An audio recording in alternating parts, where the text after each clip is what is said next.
Hello and welcome. This is Lights Out, and away we go with the episode. With the Formula 1 podcast for fans and by fans. I'm Will, and as I look across the digital garage, as always, I'm joined by my co-driver, should have said my co-host Sam. Hello, Sam. How are you? Hello, Will. Hello, listeners. I'm very well, thanks. Yeah, not too bad. Steadily recovering from an obscenely early start for a Grand Prix on a Sunday. It was early. What time are you up? I woke up as your text flashed up on my phone. I didn't wake you up, did I? No, you did not. Okay, I was just literally just woken up. I think it wasn't even. So I did set an alarm slightly after that text time. So you're lucky there. But no, I think Junior woke up and fussed a little bit or something, and that woke us both up. No, we didn't have to get her up on it. She's very good. Like she's generally really good. We never have to She's sorry if you're struggling with children not sleeping. Anybody listening? Our baby's a dream. She sleeps like a dream every night. So yeah, we didn't have to get up and do anything. But yeah, that woke me up. It's almost like she knew. She was like, "Daddy, get your ass up for the Grand Prix." Yeah, she sensed it. Did she join you to watch the race? No, definitely not. Not her jam. No. Thankfully, Mum got her up, and I managed to watch the race in peace. So yeah, it was pretty good. How was your weekend? It was good. I did also manage to make it up in time this time, having the no fails alarm of the Australian Grand Prix debacle again. I somehow woke up at like 5:20, and then I thought, I might doze off for a little bit, and then I was like 10 minutes later, like, no, let's get up. So I caught some of the pre-race build up. But yeah, at 5:30 in the morning on a Sunday was a bit bleak, but quite surreal as well. Quite fun to be up that early. Yeah. Although I did doze a little bit during the football a bit later on the day. But yeah, no, my weekend was good. I went wedding menu testing. How was it? I'll get married next April. Very, very good. Yeah. Our caterers spoiled us. We were the only couple there, so kind of really looked after us. And we made a load of selections beforehand, and we just picked, and they made one version of each. So we ate so much food. We ate 4 starters, 4 main courses, and 3 desserts plus canapes. So brilliant. And then any leftovers we took home with us. So yeah, got our food all sorted. So that was a really exciting day. It was good drive home in a bit of a food coma. Quite a nice weekend. Very good, very good. And so yeah, as we said, we had the F1 race. Not only, well, I'll come on to it now. So Sam, who won the race? Normal service has been resumed, and Max Verstappen sauntered his way to yet another victory in the fastest car. Yeah. No, he was back with a vengeance. Yeah, you could just tell he was. I mean, I sort of suspected we might see this Max anyway, because you could tell he was really annoyed about Singapore. Didn't go well. Desperate to put it right, and like Japan was always going to be a circuit that favoured that car. It's a high aero, kind of high tyre degradation, needing lots of downforce kind of circuit that suits brave drivers that like quick entry to corners, and that's Max Verstappen down to a T. So, yeah, it always looked like it was going to be a really potent combination. So it proved. Was it practice 1 or something? He was on the hard tyre and everybody else was on the medium and the softs, and he blitzed them all by 1.4 seconds. It was just like, okay, that's quite ominous. Yeah, practice 1. Everyone else was running mediums and softs. Max comes out on hards and blitzes it by 1.4 seconds. It's quite funny. Wow. Yes, he was imperious all weekend. Never looked like anyone was going to lay a glove on him. I mean, the first sort of 4 seconds of the race were interesting because the McLaren's got a half decent jump, and Lando looked like he might make a move, and then Max was just like, nope, not this time, slammed the door, and then drove off into the distance as per the norm. Yeah, it was a very easy win for him, wasn't it? Yeah, it was. Yeah, I mean, it was a reminder of like how good the Singapore Grand Prix was. The fact that, how exciting that felt to have a different winner, when the fact, like, for most of this race, again, Max was not in the coverage at all. Max barely appeared. I think they only cut to him for his pit stop, at one of his pit stops, and when he was crossing the line. Apart from that, even in commentary they didn't mention him once, which is, crazy. Yeah. Although it was a bit sad that he did say he didn't like podcasts. I mean, hopefully it wasn't this podcast. He in the post-race debrief, he was saying, because Lando was cracking jokes about how this is the post-race podcast, and he was like, I don't even like podcasts. So fingers crossed we weren't the one that turned him off. I felt a bit bad for Piastri in that situation, because he was like first podium ever, first time on Max's podcast, and he said first time when Lando cracked his joke about podcasts, and then for Max just to be like, I don't like podcasts. Oscar must have been like, okay. I thought Great. Lando had that scripted to a T. He'd been practicing that line for weeks, I think, ready for that moment to get the memes, the attention. Yeah. But with Max winning, it was quite fitting, really, with Max winning and being the only driver of Red Bull to finish the race. They won the Constructors' Championship. They did. They won it they got double the points of anyone else near them. It was never in doubt from probably about race 2 or 3 that they were going to win the Constructors. But I thought it was quite nice for Max to win it by himself. With Checo just letting him, just go out and do it, following the rest of the season that they've had. Let's come straight on to Checo, seeing as I've said his name. I mean, I feel like if we were to go back and look through all the episodes, Checo has probably had some of he must be up there as one of the drivers that had the most airtime on this podcast. Yep. And this weekend he lived up to it again. He deserved his what's about to come to him. He's been given a Latifi by myself for just an absolute shocker. I mean, it was a catalogue of errors from the get-go. The start, I think the start was slightly, he was swerving to avoid the Ferrari and then swerved a bit too much to force out Lewis, but that happened like twice.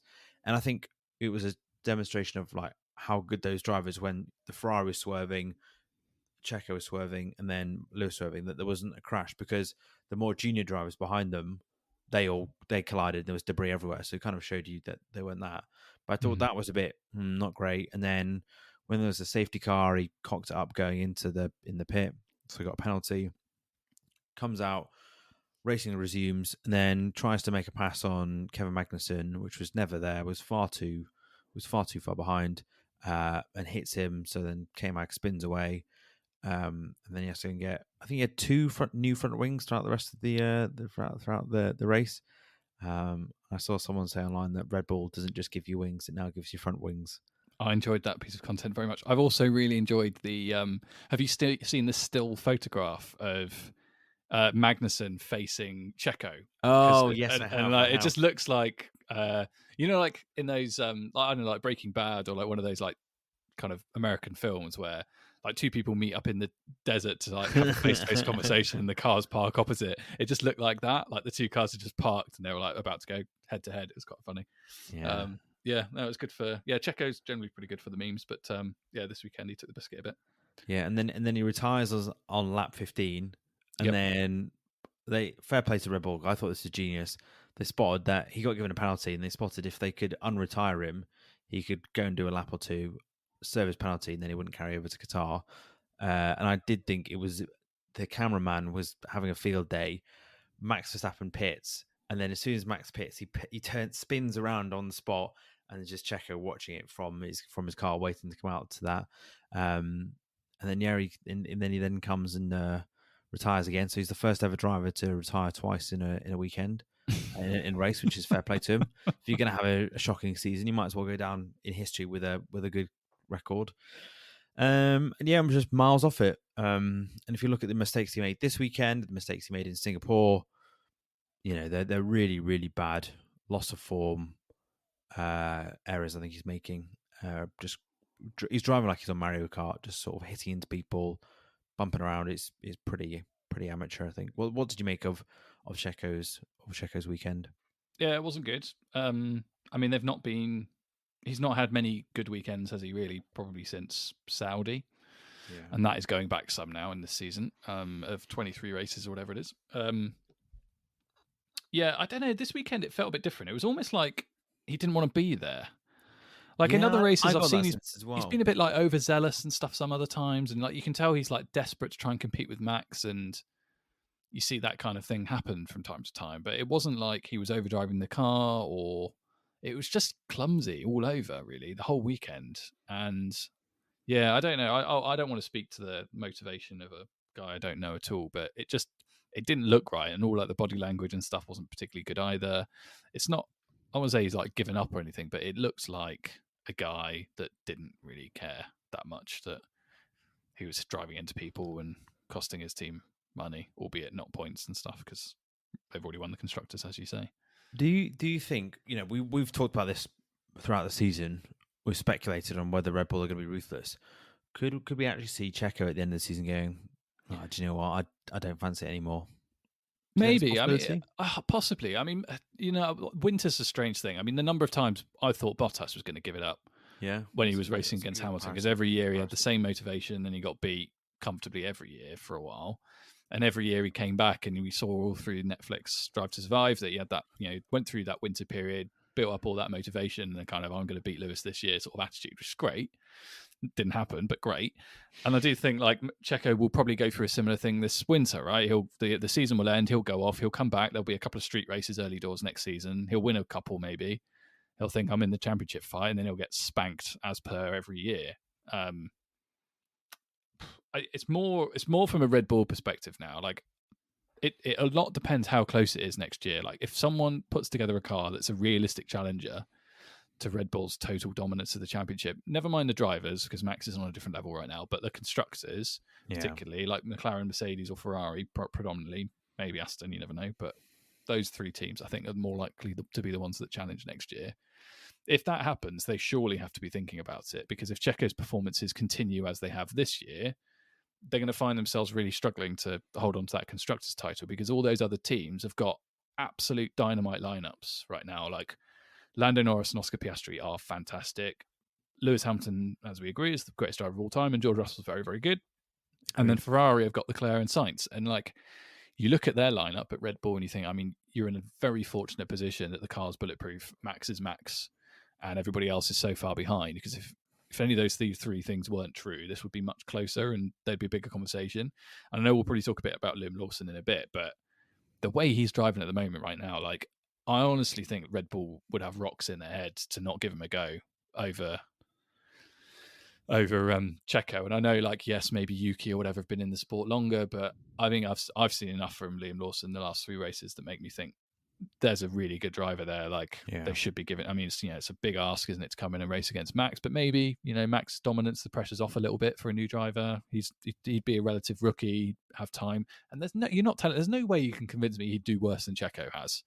No. So I do wonder if maybe they're thinking about it, but I don't know. The rumor is they've just signed him up to a extra driver contract and they'll give him a seat in 25. But I'd be tempted to make it sooner if it was me. But yeah, I think you're right. I think I think he looks quality, and just where he's good enough to slot in. Is he good enough to go? Because it is a big jump to become a rookie, or to be very early in Formula 1 career going up to Red Bull.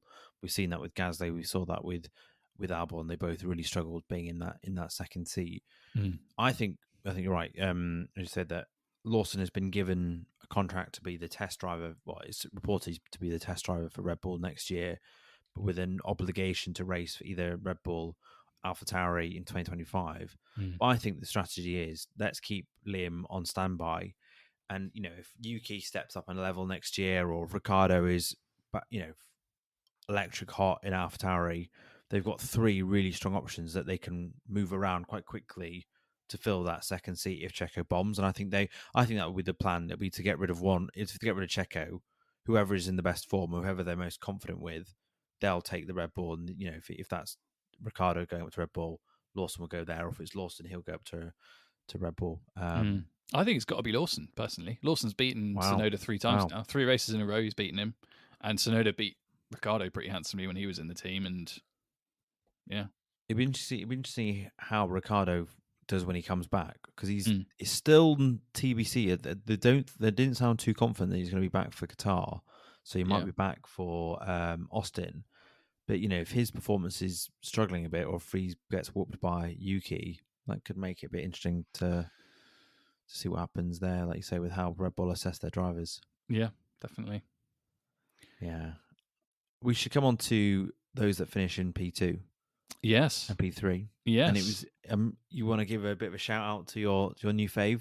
Yeah, the Papaya Boys, and Oscar Piastri in particular. I mean, they both did a very good job in the race. I think Lando demonstrated his class in the Grand Prix, actually.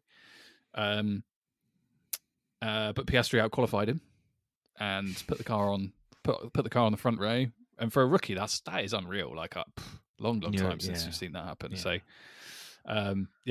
he was really impressive all weekend. He's just rapid, really, really rapid. And I mean, the bit that he needs to work on for sure is like tire management, race management type stuff, and that's exactly what you'd expect from a rookie, particularly one who's raw and speedy.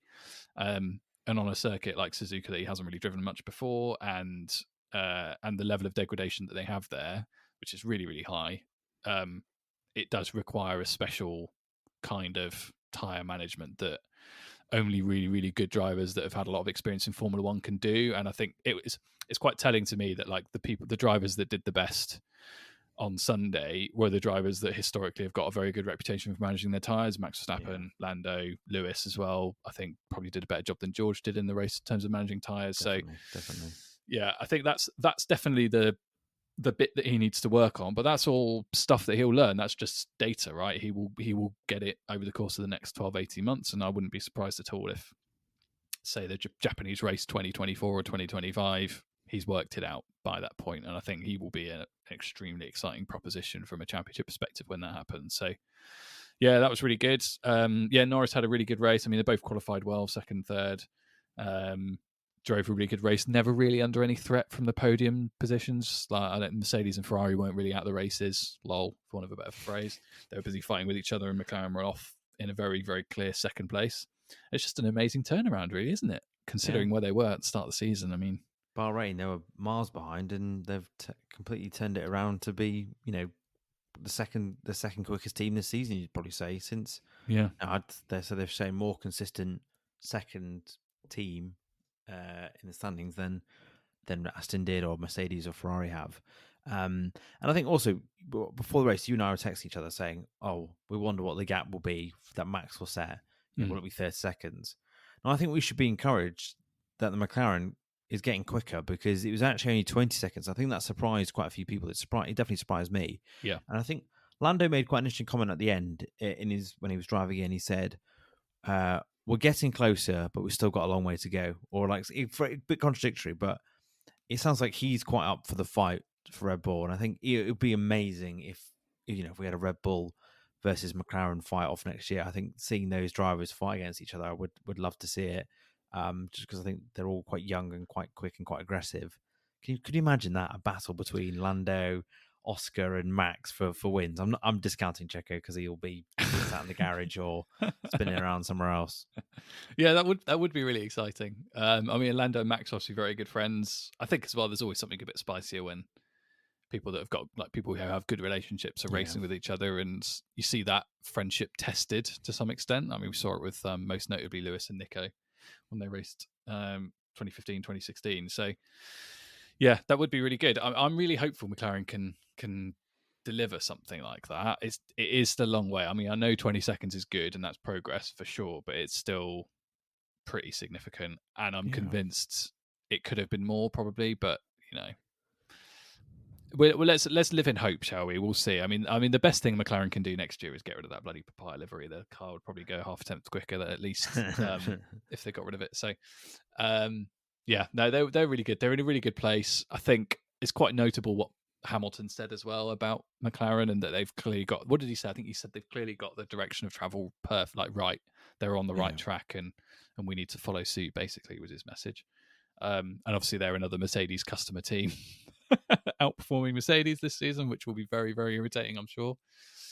But yeah, you can't knock it really. They've just done a great job. I think as well, like what they've half of it's really like amazing work. Half of it's lucky. Like their chassis hasn't needed any changes. Like they've made all of these great aerodynamic changes and a new floor and stuff and a new philosophy, but they've been able to do that because of the way they designed the chassis. Mercedes haven't been able to do that, and that's one of the biggest things that Lewis and others are pushing for next year. Like they really need to look at the chassis and make sure it's in a place that can deliver the kind of philosophy that they've moved to now. But yeah, take nothing away from McLaren coming back from, I think it was 17th and dead last they were in Bahrain, and the absolute laughing stock of Formula One for a team that was historically winning championships not that long ago, to where they are now, basically being second only to Max in a Red Bull that is one of the fastest cars we've ever seen from a sort of dominance perspective in Formula One. It's a brilliant effort. So yeah, kudos to all those at the McLaren factory in where is it? It's not far from me. Is it Woking? Yeah. Very good. I suppose we need to see McLaren make a step up to be challenging for titles, because not since Lewis was there have they really been in a title conversation. They a couple of years ago, and then they had Sainz and Lando. They were kind of on that trajectory. Then they kind of took a backward step with when Ricciardo was there, and it seems like they've regained that position. They're on that momentum. They kind of need to step up from being the nearly men to being challenging for wins. And obviously, if they weren't going up against an absolute bullet in the Red Bull, that'd probably be a much easier task. But I think it'd be quite hard. I've got a good quiz question for you. Mm-hmm. So this weekend, Lando Norris broke the record for the most points scored by a driver without a win. Obviously, this is all inflated because of the number of points you get now. In the last 15 years of F1 is much higher because they give 25 for a win, whereas back when Schumacher and Senna and all that lot, it was 10 for a win. So yeah, it's a bit different. But so Hulkenberg has broken the record. I've given it away. Sorry, I've ruined my fun quiz question there. I was gonna say who's second to him, who's just beat. I would have guessed Hulkenberg because he's famous, isn't he, for never being on the podium. For never being on the podium, whereas at least Lando's been on the podium multiple times. But yeah, sorry about that. I'm sure, like we said last weekend, after the Singapore race, that opportunity for Lando to win a race is going to come soon, isn't it? Surely. Yeah, it has to. He is too good not to win a race soon. Yeah, he's just brilliant. He's got everything you want in a driver right now. Pace, race management, time management, cool head, great wheel to wheel, good attitude. Yeah, I think there's a serial race winner there. Whether or not he can win a championship, I'm not sure. Yeah. In the same way that I'm not sure that Leclerc will necessarily win a championship either. I think he's a really fast driver. I mean, I really want him to as well. Yeah. I really want Lando to. I want them all to win championships. Basically, like Piastri, everyone except from the Lizard Killer and Daddy's favorite boy. Of course, yeah. Well, the Lizard Killer's already got 2. Stripped of 1 for killing a lizard, but yeah, no, I don't think there's any danger of Stroll winning a world championship anytime ever. No. Yeah, Lando will win a race very soon. I'm sure of it. As you mentioned, the Lizard Killer, Fernando Alonso, we should come on to Aston because, as we said, I think I pointed out in Singapore, McLaren are going to beat them in the World Championship. It's dead certain. Fernando is still 4th in the driver standings, and I feel like he's gonna tumble by the end of the season. I saw that since summer break, Williams and Aston have both scored 6 points each, which is incredible drop off considering where that Aston was at the start of the season. Yeah. And I mean, the highlight of the weekend for me has to be Fernando Alonso's message on the radio when he said in a very desperate and very despairing voice, "You fed me to the lions." I think he felt like he'd been absolutely screwed over, and he was also complaining about the car a bit as well. And his performance. So kind of, we did call this at the start of the season that he would fall out at some point with Aston, but yeah, quite a funny one. Yeah, that was a brilliant piece of team radio. Very good. I'm going to have a look at what we can do with some Bant's team radio because I feel like there's some content somewhere in there, and it's just too good not to. Particularly like Alonso, he's just such good value. Yeah. So yeah, that was very enjoyable. No, Aston have an absolute shocker at the moment. I mean, it doesn't help that they've only got one really, really good driver at the team. Which one's that one? Well, have a guess. The other one qualified 17th, whatever, and yeah, just not looking particularly good at all. But to be fair, I mean, Alonso only qualified 14th, so it's not like he's absolutely smashing it in comparison. And yeah, apart from what I perceive to be quite a fortunate podium in Zandvoort, they've not really done very much for a long time now, and they've obviously gone in a development direction that's not particularly worked. They've been outdeveloped by all of their rivals. And yeah, things change pretty quickly in Formula 1, don't they? You would never have thought after the first couple of races that McLaren of all teams would be chasing down and catching Aston Martin, who were looking, pretty likely to pick up podiums on a very regular basis. Because didn't Alonso get like 3 or 4 podiums in a row at the start of the season? Yep. Yeah, it's gone badly quite quickly, isn't it? Yeah, well, for him and for Perez, because I remember after the first 3 races, I said, how often are we going to see this combination of Verstappen, Alonso and Perez? And we've barely seen it because of Alonso going backwards and Perez, having an absolute shocker. But yeah. Wow. And we should move on to the next big story from the race in Japan. And that was Mercedes And there was a bit of tension last time out in Singapore, and there's definitely tension again this weekend. It definitely feels like there's unhappy campers in the team camp in Mercedes. What's your assessment of what's going on and what happened throughout the race? What do you sort of see it as? George Russell is the unhappy camper. Well, Lewis wasn't particularly happy either, but I think George in general is the unhappy camper in that particular camp, encampment, whatever you want to call it. No, not brilliant. I mean, yeah, Russell made a mistake, I think, doing a one-stop strategy at one of the highest degradation circuits on the calendar.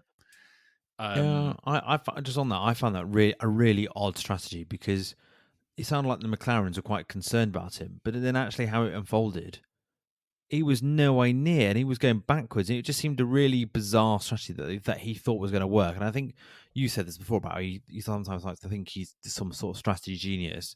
I wondered if he pushed for that, and then it seemed like it was an odd mistake for didn't seem like something the team recommending. It seemed like it was so odd that he must have been pushing for that. Yeah, no, the team radio was pretty telling. So Russell really? said consider plan B, or consider option B or whatever, which is the one stop, I suspect. And the team came on the radio and said, we can do that, but you will be putting yourself under pressure at the end of the race. We think we'll be under pressure at the end of the race, which is them effectively saying, we don't think that's a good idea, George. But he pushed for it. I think, and you do start to see this when people feel pressure, decisions or poor decisions are being made, I think. You saw it last week with Russell. He was obviously pushing really hard to try and win the race. The Mercedes strategy last weekend, as we talked about, or last weekend, the weekend before, as we talked about, was fantastic. No, it was last weekend, wasn't it? It was, mad. And they were pushing for the win. And I think the pressure he feels right now because of the race results and the fact that Lewis Hamilton is comfortably beating him, as some of us predicted would happen at the start of the season. Lewis is definitely back, and it's not easy, I suspect, being his teammate in general, because you're going to get beat more often than not. And he just looks like a guy desperate to try and lay down a marker and beat his teammate. And that's what happened last weekend. He was overdriving the car, trying to overtake Norris in front of him, but also in the knowledge that Lewis was probably faster behind him because he caught right up, managed his tyres better, and was probably in a better position to attack. And there was a discussion about whether they should swap the cars and let Lewis have a go. And so we found ourselves in a similar situation this weekend, where George sent the car, didn't he, after Lewis made a little mistake early doors in the race. And then they had what I thought was a really good battle, actually. Like they sort of raced really hard but really fairly, left each other enough space, and Lewis came out on top. And then later in the race, we find ourselves in a situation where George, because he's on that one-stop strategy, has put himself in pretty poor situation from a tyre management perspective, and he's being chased down by Sainz. And he's basically asked the team, hasn't he, for Lewis to slow down or for Lewis to stay behind him and then play the old the patented Carlos Sainz DRS banter tactic. But it was never really going to work out like that. And I think as well, it just felt a bit like, I just remember feeling that was a bit rich for George to be saying we need to be playing the team game here, because, as I say, earlier in the race, playing the team game probably isn't sending the car at the inside of your teammate after he's made a slight mistake and then having a 5-6 corner battle with him for position on track. Like, you're either going to race him or you're not. And I get that, like, they're towards the end of the race and thinking about points and stuff, but Lewis was by far the faster car, could have built the gap as we saw he did and keep that 5th place. I don't think there was any situation realistically where Mercedes were going to keep 5th and 6th together. I mean, Sainz was much faster than Russell, and it's, you're asking an awful lot to try and keep him behind him, whatever happens. So, yeah, I don't know. It all just felt a bit, desperate for me. I think George, It just felt a bit desperate from George all race. He was desperate about the strategy. The strategy call came out of desperation. He was desperate to try and pass Lewis, couldn't make it stick. And then he was desperate to try and maintain position at the end of the race. And part of me wonders, like, if they had, for example, managed to, let's for argument's sake say they left the cars as they were, played the DRS game and managed to keep Sainz behind both of them, do you think George would have agreed to swap the cars on the last lap? No. I have my doubts. No. And I think that's probably why Lewis was a bit pissed as well at the end, because he was the faster car. It cost him a load of time, and then he had to drive the wheels off the car the last 3 laps to keep Sainz at bay. Yeah. which wouldn't have been the case if George had let him through 3 laps earlier. And he did. It sounds like he pretended to not hear the radio message asking him to move out of the way. They had to tell him a few times. Then Toto had to make a phone call from home because it didn't look like George was going to move and tell him it was an order. And then it happened, and he was a bit sassy on the radio afterwards, and it all was just a bit unnecessary. And I don't know, I feel like Mercedes need to like slap that out of him a little bit, because that kind of attitude is not going to serve you well if you're fighting with Lewis Hamilton seriously next year, because it just shows you crack a little bit under that kind of pressure. And we've seen it with plenty of other drivers before. We've just spent ages talking about Checo. It's the exact same situation he's been in most of this season. He's felt a lot of pressure to try and compete with his teammate, made loads and loads of mistakes. And it's the same, happens all the time. Like Bottas was the same. Rosberg was the same as well. Like, it just happens. But George is too young, I think, in the sport, and has such a long future ahead of him to allow, I don't know, his reputation to potentially be damaged by the fact that he's feeling a bit precious about the fact that he's behind Lewis in the championship by some way. Yeah. I agree with all of that. I think as well, it's a bit like, they always say about for a driver, you've always got to beat your teammate. I thought that's so drummed into him that he can't accept not beating his teammate. Yeah. Whereas the key thing I saw when I was following the race afterwards was Lewis in his post race interview was saying, I don't know why we're wasting time fighting each other, because in the championship we're nowhere near each other. And Lewis is not being bitchy on the radio or being overly aggressive, trying to absolutely send it on George. I think he's wanting George to see what he sees, in the sense that, like, look at the bigger picture here. We've got to fight Ferrari here for second place to constructors. You're costing me time on my fresh tyres. I've wasted 3 laps here. You've ignored the call 3 times. You're making life harder for me. You want us to do a strategy that will benefit you and not me.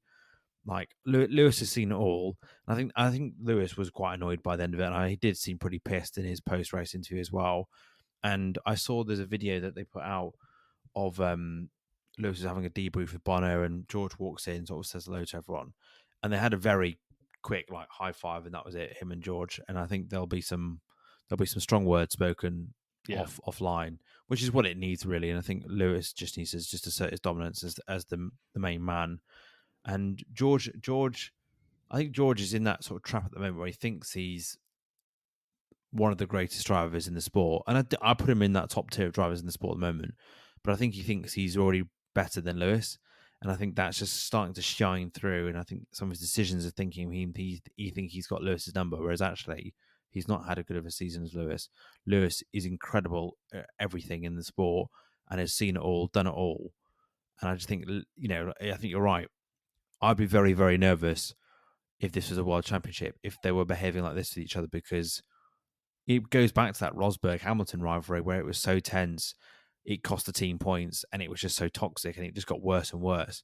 And you kind of feel we're on that sort of trajectory a little bit here, but not as high stakes. Whereas, if we're going for wins and this is happening, I don't think I could watch. I think it'd be so tense, sort of seeing this unfold between the two of them. And I think they would struggle. The team would struggle to regulate them, and I think Toto would have to be so hard line with it. Yeah, I think so.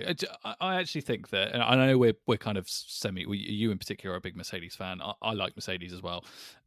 I know we kind of give them a relatively good press, but I actually think the way they manage their drivers is probably the best on the grid, to be honest with you, because both drivers are always afforded every opportunity from the start of a season to win a world championship or win races. And with regard to strategy and development and all the rest of it, like, I don't think Mercedes have a clear favourite from race number 1 onwards. Like, both drivers get a fair crack. And at some point during the season, particularly if they're challenging for championships, as was the case when Hamilton and Bottas were teammates, there would always come a point during the season where it was basically impossible to see Bottas, as it was back then, winning the championship. And a decision was made that clearly one driver was faster than the other. And when decisions have to be made about prioritising one driver over another, particularly where it means, when we're talking about inverting cars and stuff on track, that decision is very, very simple. And that's that's basically what you sign up for. And I think we're in that situation now, like, not necessarily with regards to challenging for championships and race wins, because Mercedes aren't challenging for a championship. I actually think if they were challenging for race wins right now and say all of that battling was for the win yesterday, I think it's all fair game, totally. Like, if I was Russell, I would not be moving out of the way of Lewis Hamilton to allow him to win a great race over me right now. 100%. No problem with that. But they aren't. They are not challenging for race wins. They are challenging for a constructor's position right now ahead of Ferrari, which means a lot of money for the team.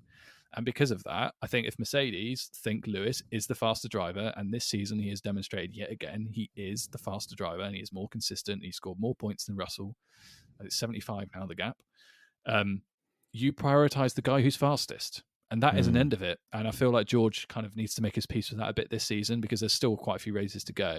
And if this continues and it costs Mercedes points and we see Ferrari overtake them in the championship, I wouldn't want to be having that conversation with Toto Wolff, let's put it that way. Yeah, I agree. I think they do manage their drivers well, but I think they've kind of... The warning sign was in Singapore, where they need to be a bit firmer with them, because, I think in hindsight, well, they should have probably inverted them and given Lewis the crack at Lando and Carlos. Whereas, what they didn't, they kind of let George go at it. And then what that meant was he then DNFs out the race. And then yesterday, we had it was twice when we had two incidents on the circuit where they were fighting unnecessarily with each other. They do need, if I was Toto, I'd pull them in the room, like, right, George, you're here to support Lewis now. The aim is P2 in the constructors.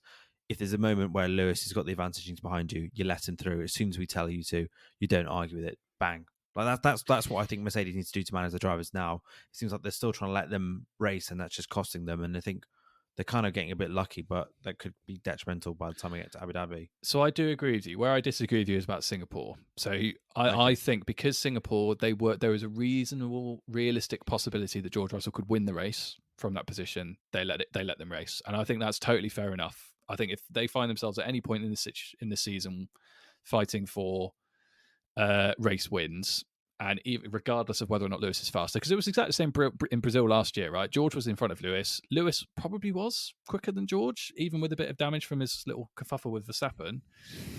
But George defended really, really well, raced really well, and totally deserved that win. And it was a real feather in the cap. And like the fact that they were allowed to race, I feel like was the absolute perfect decision to be made there. And it's the same this year. Like if they're challenging for wins, let them race. But they weren't yesterday. They were challenging for 4th and 5th place, for goodness sake. Or not even 4th, but 5th place. Like it's not a podium. It's not a win. They're trying to secure as many points as possible to stay ahead of Ferrari. And in that situation, I think George just, like, he needs to see the bigger picture. And like pick your battles as well. Like don't pick a battle for 5th place in a race that you're never going to win. It's basically meaningless in a season where you're not going to likely win races. You're not going to win a world championship. Like, fair enough. If this is about a win in a championship season or whatever, go full Rosberg about it by all means. But like, we're not in that situation. Just, I don't know. If I was George's manager, I'd just be like, look, you're a really good driver. You're up against one of the greatest of all time. Relax. Yeah. Just enjoy it. Also, just enjoy it now for the rest of the season. Yeah. Well, that's I think that's covered off. That's been a good, healthy debate on Mercedes there, and probably good to criticize them as well, and good to just put them under the microscope in a bit of a different light to usual. Before we go to a break, let's just do Williams on Williams, because should we? Oh, well, I feel bad. The double DNF, which wasn't great, and the sergeant had as he was. I think you sent me this weekend. He's now been dubbed the American Latifi, Logan Sargent, which I feel like I think that's a bit unfair, really, because Latifi wasn't a rookie and he was still making these mistakes. But anyway, he had a terrible crash in qualifying, and I saw a crazy stat. It's currently 16-0 to Albon in qualifying this year. Yeah, it's pretty embarrassing. So I have given Sargent my Latifi this week. Oh, I've given the American Latifi the original Canadian Latifi. Yeah, it was just bad, really, really bad. I mean, Williams weren't really up to much of a weekend anyway. They weren't realistically going to get any points. But his first time lap in qualifying, he totally binned the car, made a right mess of it. They basically had to take a load of penalties because they had to rebuild the car with parts from a third car. It was almost a third car they had to build for him, basically, for him to race yesterday. And then he crashed the car again, like sent it up the inside of Bottas, crashed into him, caused Bottas a load of damage as well, so he ended up retiring. It was just such a mess. And like, being slow is one thing. I mean, it's bad. It is bad to be slow in Formula One, but being slow and cumbersome and costing your team millions of pounds in damage, that's the problem. It's such a bad combination. Yeah, they had to they had to use old aero and stuff, right? Like from Yeah, yeah. the previous versions of the car to basically put one out and have a car in the race. It's just Yeah, and James Vowles is saying that they're having to be really careful about their resourcing and their funding and the money they're spending, because they need to spend it on next year's car, but yeah, because the cost of repairs are going up every weekend at the moment, it's just costing them as well. I think the thing that's concerning is that since his future's become more and more under scrutiny, his performances have got worse, and he just doesn't look in control, doesn't look like he's confident or assured, and it looks desperate. And that's the same thing with Checo. There's a lot of similarities between them considering the different stages they are in their career, but they just both look quite desperate, and they're both making really rash decisions that are then really costly mistakes, which is ruining their race, their team's race, getting them penalties and costing them lots of money to repair the car. yeah, yeah, yeah. James Vowles is being much nicer about it than I would, I think. Oh, well, and far nicer than Gunter Steiner would be. I mean, given what Gunter said about Mick Schumacher when he sacked him for crashing the car too much. Yeah. I wouldn't be keeping Sargent on for another season. I think if it was me, I'd be looking to get somebody else in, which feels really mean to say about a rookie, but just 16-0, lots of crashes, very expensive and slow. Just probably not cut out for Formula One. There's not been enough promise to sort of keep him in the sport, is it? He just doesn't look like he's at the level. He probably needs a lot longer to stay and to sort himself out in the sport. And I just don't think Williams can afford to carry someone like that for 2 years. Yeah, agreed. Yeah, well, with that sad note on probably the end of Logan Sargent's career. I mean, not confirmed yet, so he could live for another day. But let's hope he doesn't become the American Latifi any more than he is at the moment. And with that, we'll take a very quick break.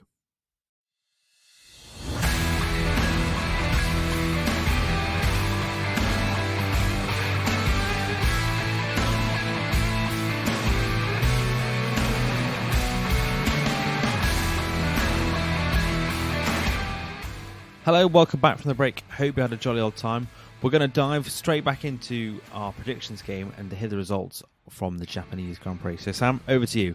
How do we do this weekend? Anyone get 0-0-0? No 0-0-0. Sorry to report. But some interesting results nonetheless. Let's have a little look. Okay, so 2023 Japanese Grand Prix results.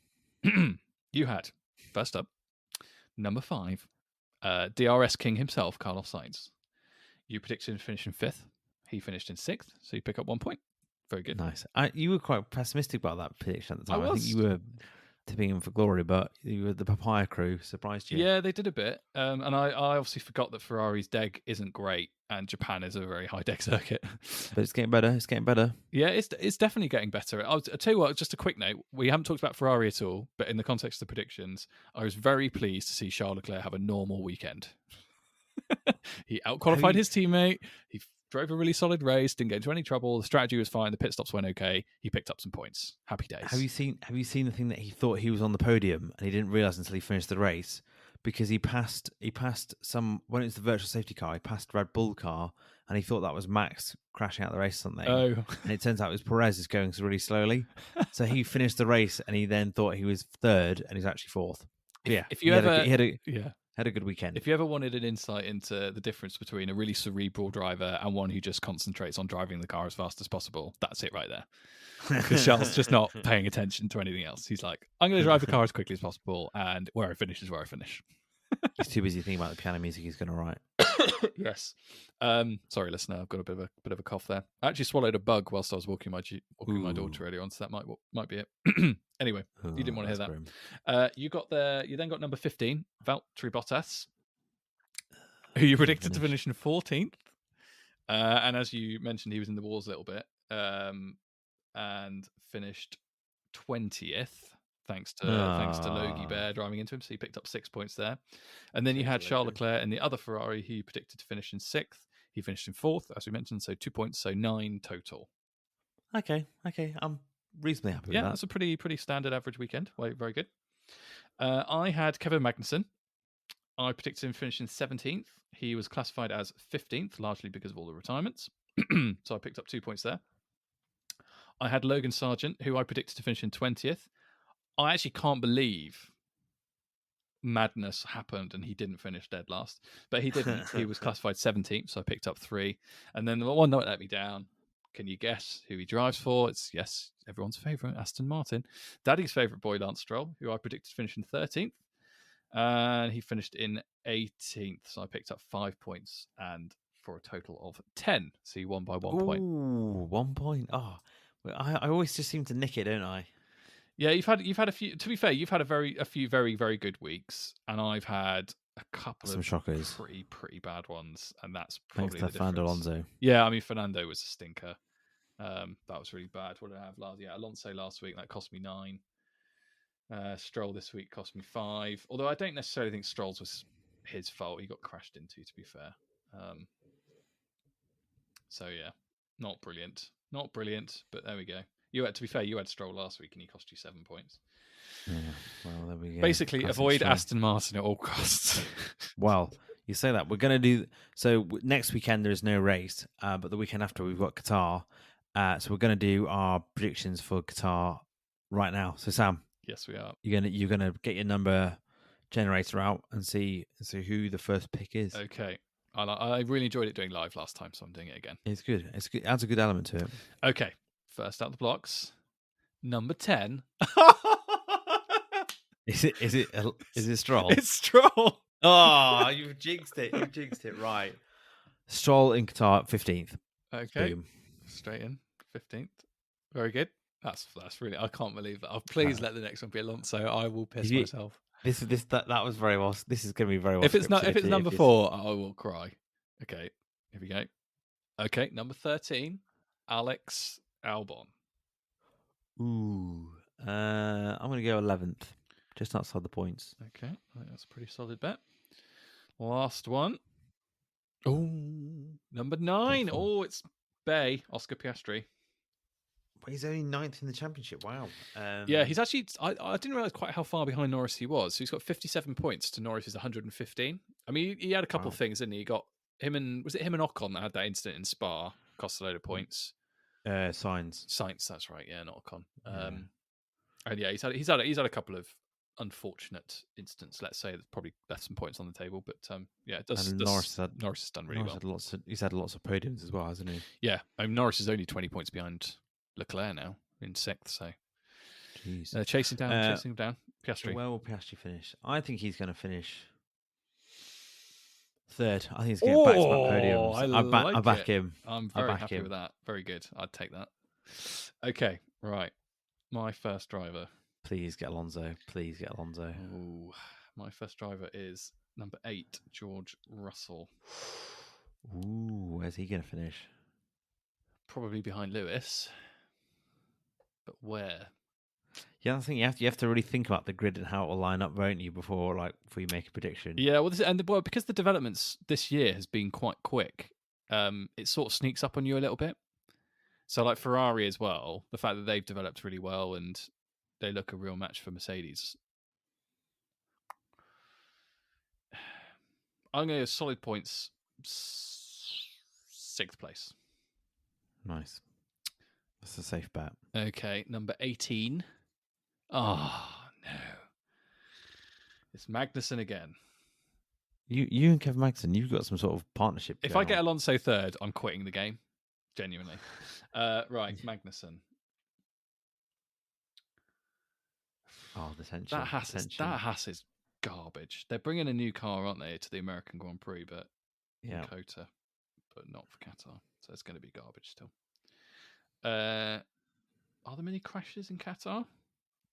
We've only been there once. I don't remember there being many. No. All right. On pace, I'm going to go 17th. It's probably a pretty accurate bet. Last one. Here we go. Will it be Alonso? Oh, that's another tough one. 16, Zhou Guanyu. Ooh. He's not come up for a while, has he? No, he's not. It's actually him and Bottas are the 2 forgotten men. Isn't that Alfa Romeo going to be up to anything? Not likely. I think they'll finish. I think 16th. I'll go just above Magnussen. Nice. That's a tough roster there. I mean, We both- all 6 aren't. I mean, I think Piastri is probably the safest. Although you've Yeah. gone third, that's brave to be fair with them. We've not got many high championship standing ones, have we? Really? No, There's that's- no one from Red Bull. Yeah, No one from Ferrari. yeah, that's 2 weeks in a row we've not had any Red Bulls. Yeah, the highest number we had last week was number 5, or the highest in the championship was number 5. That was Sainz. The week before that, I mean, I did get Max, and then after that it was Alonso. Lol. But yeah, this week George Russell's the highest driver. So yeah, no Lando, Charles, Carlos, Fernando, Lewis, Perez, or Max. Wow. And do you think Max will win the race again? Yeah. Do you think he can win the World Championship on the Saturday? So do you think he'll be World Champion on the Saturday? Oh yeah, he'd be the first one to do it, wouldn't he? I think so. Yeah. Not for. I think I saw a tweet saying earlier like it happened like in the 1950s, but I didn't read it close enough to recall. I mean, given how bad Perez is doing, I wouldn't be surprised.